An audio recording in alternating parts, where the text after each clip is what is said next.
So we are going to be looking this week at 1 Samuel 3, verses 1 through 20. I think this is a very familiar story for many of us.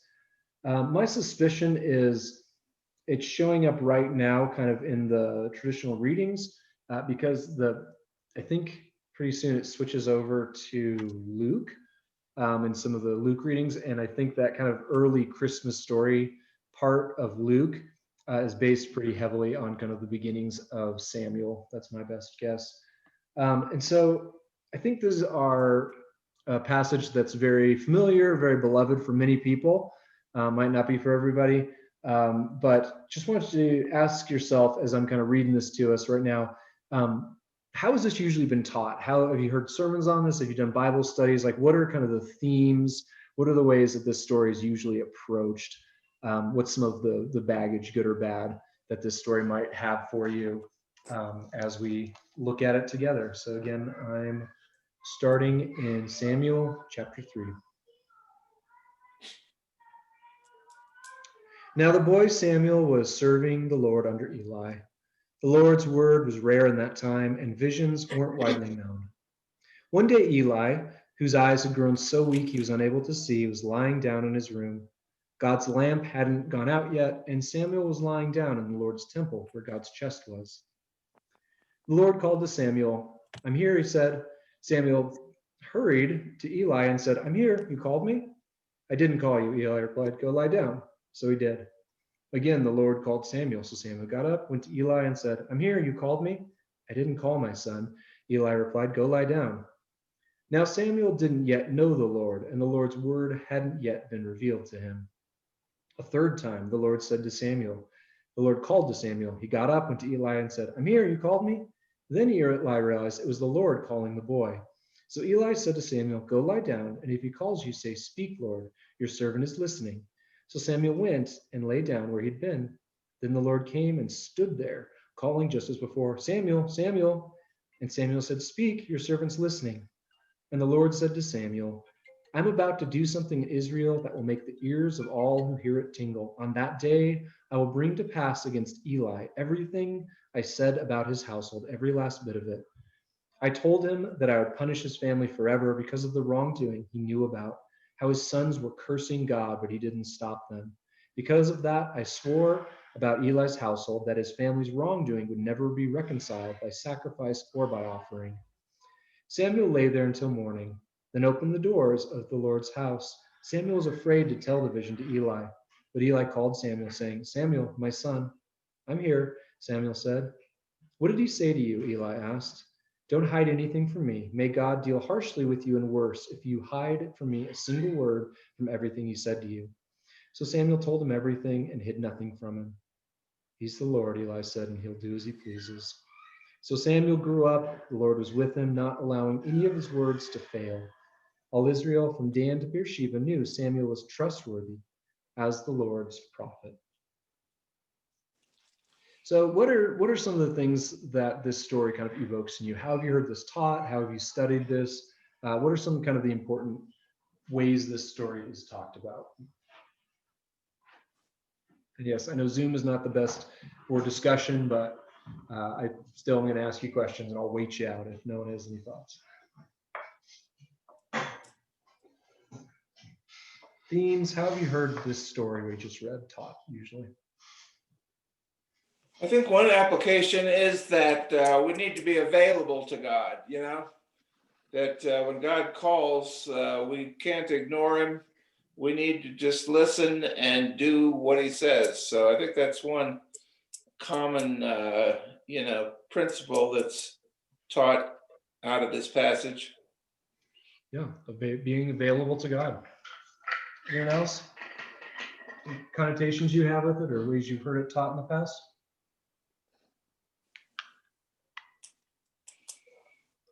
Unmute. Yeah, I've heard this story quite a bit. I'm sorry.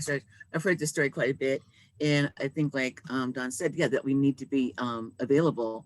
It's like, sometimes like when you're and I think about this sometimes when I wake up in the middle of the night and can't go back to sleep and often ask myself, if the Lord is trying to speak to me if I need to be praying or something. But yes, I've always heard, and it's interesting, that because I didn't know. I thought, since Samuel, was dedicated by his mom, I thought that he already knew the Lord. And so it's interesting when, to know that he really didn't know him yet, not, and I don't know if what that really means, not know him yet, but that he did, but that he still was being called by God. I mean, apart from, what his mother did, that there was already, that was already in place. Mhm. Anyone else? Just ways you've heard this, thought about this story of calling? Do we know how old Samuel was here? We don't. We think he was probably little-ish, at least, probably under 10. Definitely not a teenager or 15. Yeah. For me as a kid, I know I heard it and thought that hearing God's voice was going to be this audible thing. Because Yeah. he's hearing it audibly. Well, So, and even, yeah, he's even physically there. This is a pretty unique one. It says that he came and stood over him because he was missing it apparently, right? Mhm. Yeah. Yeah, how did, Mila, before you run away, how did that translate to people just hearing God's voice? How was that kind of taught, or what was that? Where did that expectation go for you? You can parent too if you need to. Yeah, I think just it made it hard to know like what is actually hearing God's voice, because I was for a while thinking you're actually going to physically hear something, and then like maybe even like actual like voice in your head or something like that, versus him speaking through other people or speaking through the Bible, or speaking in a variety of different ways. It's kind of made it hard to know how to differentiate that, especially as somebody who had like invasive thoughts, anxiety and stuff as a kid. To know how to differentiate that from God's voice was kind of hard for me as a kid. Yeah, I can see that.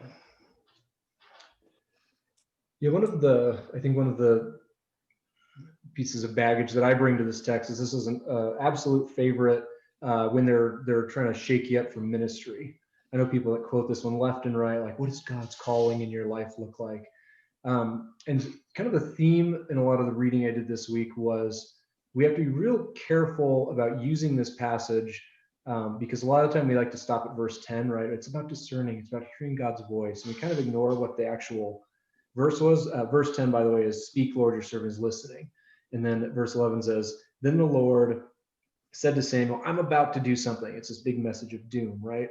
We tend to cut that part off on what the actual job was. We like the calling and listening to God's voice, kind of ignoring what the actual content of that message was.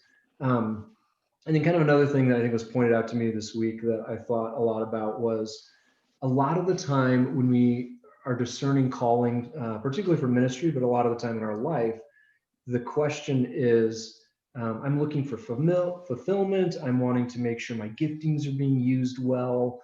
I'm wanting to make sure I've got some preferences to choose. And God, what are you doing there? What do you want it to happen? And so I think I was rather struck by, as well, he was young. He did not know God yet. And at the end of the day, it wasn't really about his preferences, his giftings, the way we talk about discernment. God, I'm trying to decide between this and this. It was out of the blue. And so I think I was a little struck by maybe we're using the story a little bit incorrectly.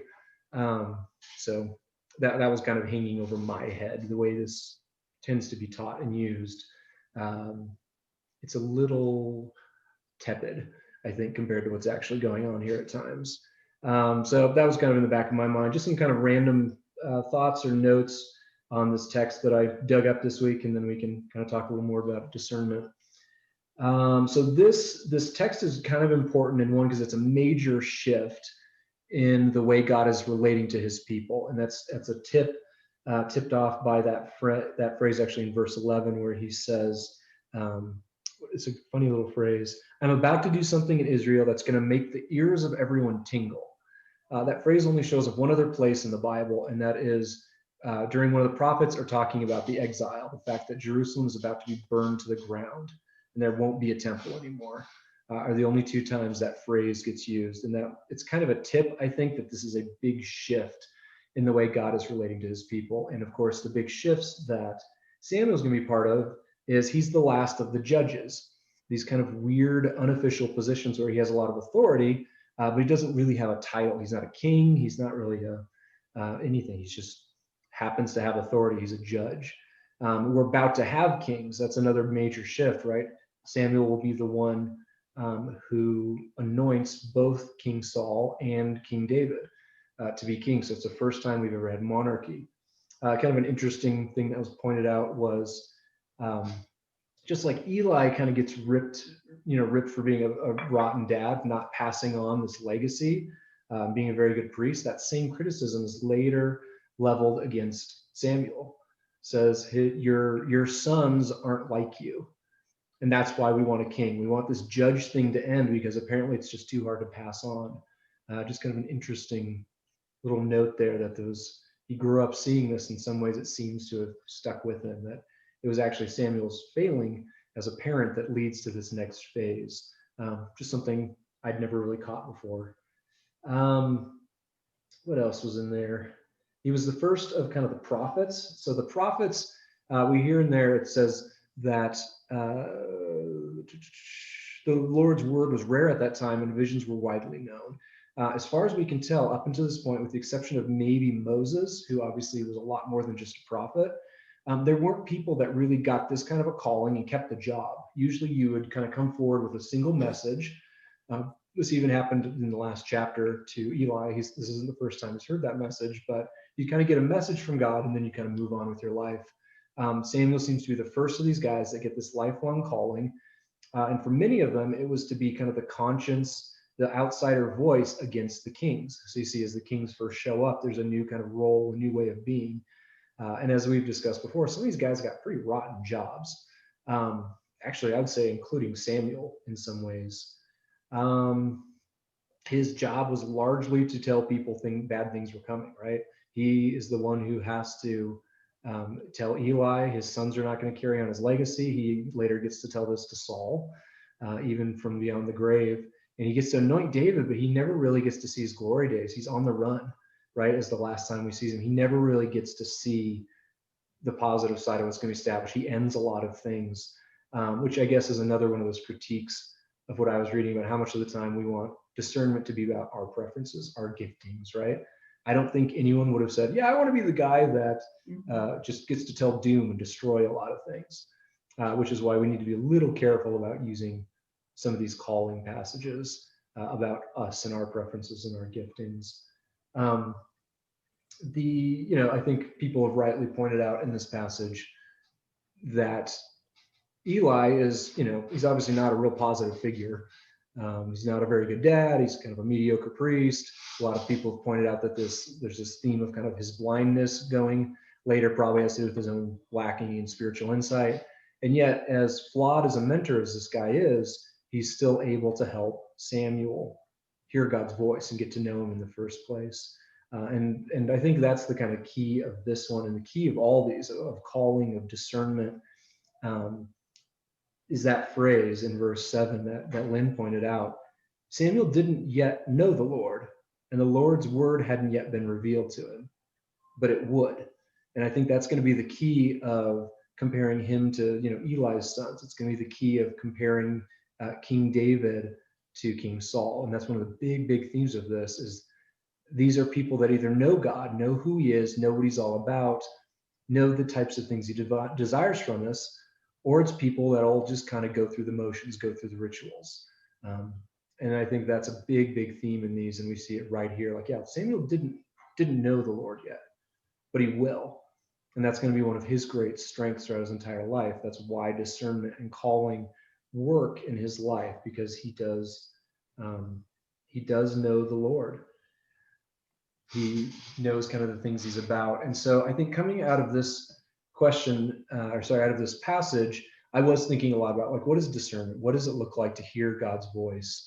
And so here was just some kind of suggested questions I thought of what, when we're discerning, when we are trying to hear God's voice, because as Milo pointed out, it's not a lot of the time an audible voice. It's super obvious. Although interestingly, it's possible even when it is to miss what's going on, right? Like Samuel does. He doesn't know God. He's able to hear that audible voice so many of us want to hear. And even then, it didn't translate into action without some help. So here were kind of my questions for discernment that I got out of the story, and you may have your own. Can we see it? You see my screen right now? Yes. You're supposed to be. That doesn't mean you are. All right. There. You guys read those?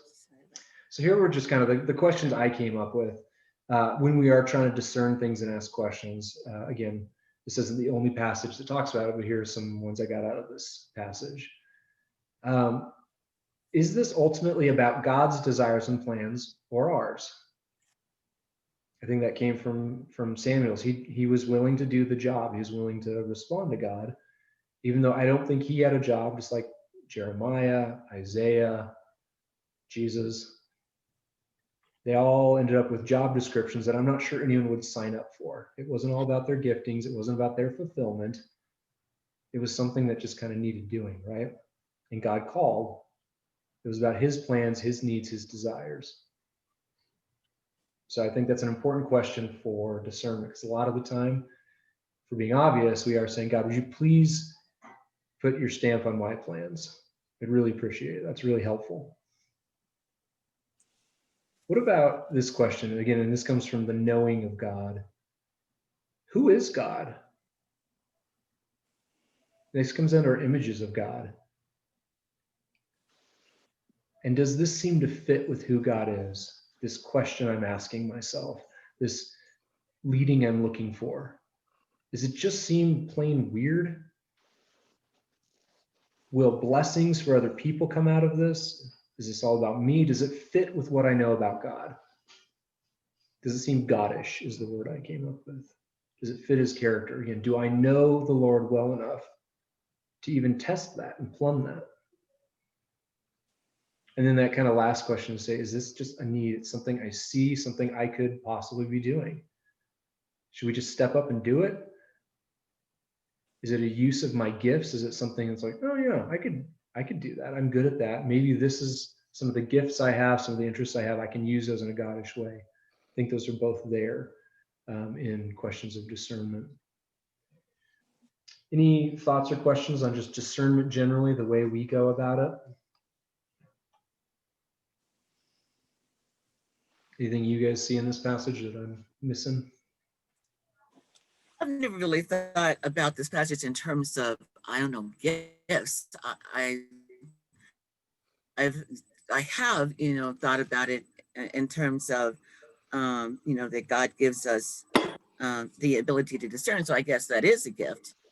But going back to what was said earlier about when you hear his voice, or when you have that impression that this is God, then like Samuel, when you get it, then what do you do with it? I mean, having, I think having that courage to be able, to say, what God has given you to say, or do what he's giving you to do is probably for me the bigger issue when we're talking about this passage, because that confidence in yourself to know, is this me or is this God, and being able to walk in that.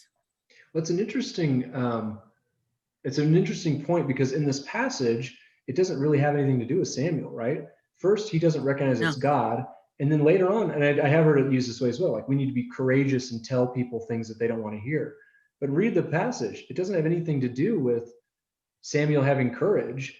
Eli swears a really strong oath over him, saying, hey, you need to tell me what he said. Samuel doesn't want to. He recognizes it's a bad message. And I think there is something, because he will grow in that confidence, right? Samuel later on is afraid of no one or anything. He stands down kings. But I don't think we see that at this point. I think at this point, God is using another person. God is using the community in some ways to draw that message out of him. So like all things, I think there is a process there. There is a community there versus, this kind of individualistic thing we use a lot of the time. Like, is this me? Is this God? And maybe those are things we should be throwing to other people more, people we know and trust, even if we're stuck with folks like Eli. Anyone else? Which, yeah, most of us Well, are. it's interesting. It's interesting that you have this grizzled old prophet, and then you have this kid, this mentor. I mean, this protege, and that God speaks to the kid, and that Eli accepts that. I mean, it seems like Eli naturally would have said, "Why didn't God just tell me directly? Why does he have to go through this Mhm. kid?" You know, and it seems like he understood that the baton was being passed, and he didn't really resist the fact that Samuel was, taking over his role. I mean, Mhm. it's just kind of just from a, person, dynamic, a relationship dynamic. It's just kind of a strange story in that sense. Well, I think that with the point that you're making, but that holds true even now. I mean, in terms of who do we listen to? I mean, it is. I don't know if the right word is faithful, but there are definitely some people that people tend to look to, in terms of looking, for the word, or looking or how to interpret things, as opposed to, listening to somebody like you said, Samuel, who they're like, well, you really haven't lived long enough. We say that all the time. I mean, we have a hard time acknowledging that, that God could be using, someone, because what he's is saying doesn't always is not always in line. But kudos to um, Eli for saying, hey, you know, okay, being willing to maybe, think, okay, God's doing something different, or being able to look past what he thinks he already knows. I guess that's what I'm saying. We Yeah, can get stuck. and I do think that's an important thing to give Eli credit in this story. That Mhm. that phrase is the same one that Job uses when he submits to God. He says, you're God, you know what you're talking about. And Eli does. Yeah. He gets an unlikely source and he gets an unlikely message, and he submits, which I think we do need to give him credit there, because we won't always. God tells us things we don't want to hear. Any other thoughts on this passage? Well, I think since Eli had discerned that this was God talking, makes him more prone to listen to the message, even though generally speaking, you wouldn't necessarily listen to a kid, especially a kid that you knew didn't know the Lord yet. But since he had discerned that that was God talking, I think he was more likely to hear what he had to say. And it's kind of remarkable that he did respond that way. I mean, this is a dire prophecy having to do with his family. It's really grim, and yet he yields to it and says, "Yep, this, yeah, okay, Lord, whatever you say." Mhm.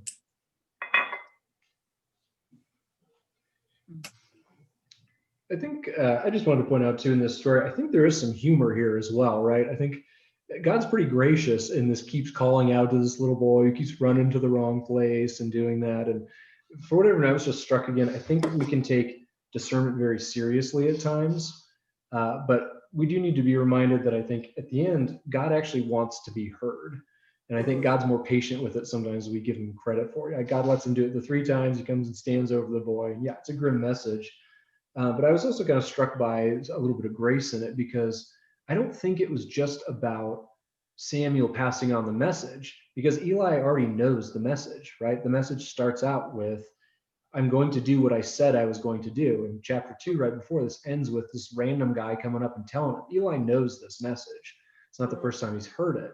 But I can't help but wonder if God is letting Samuel in on this because he wants to start building his trust and saying, look, I said this is going to happen. You're going to see this happen. Oh, maybe I can trust this guy. And like I said, I think there is some humor there, letting him run back and forth, and he hears his voice more times, right? It's not like he has to get it right the first time. How much grace do we need with discernment, right? God says to do something. I'm going to go over here instead. God's like, okay. Hey, I'm still here. You want to hear it this time? So I do think we can make discernment a little overly serious, but I heard someone once say, God is not playing charades with our lives, really hoping we can guess what he's up to, right? God wants to be heard. God wants us to do it. And I think there is some grace there and discernment, but the intention of the heart is there. Do we know God? Are we intending on listening and following? Do we want to discover God's message for us? And if so, will we say it, even if it takes some cranky old man swearing at us, right? It's like, no, you need to tell me what it is. Okay. So, any other last thoughts on that before we switch gears to kind of more prayer time?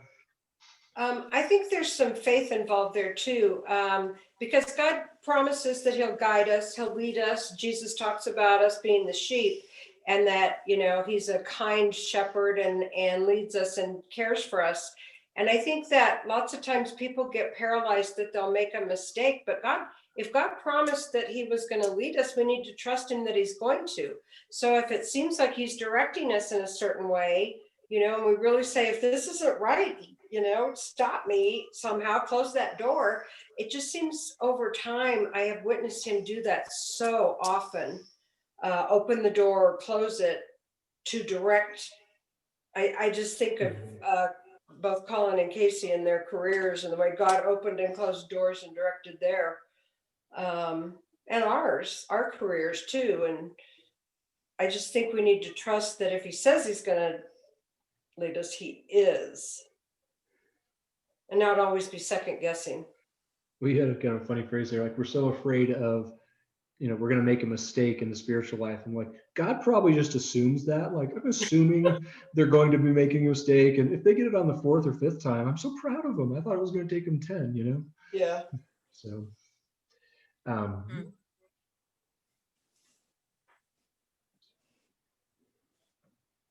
don't leave the meeting. no, that's true.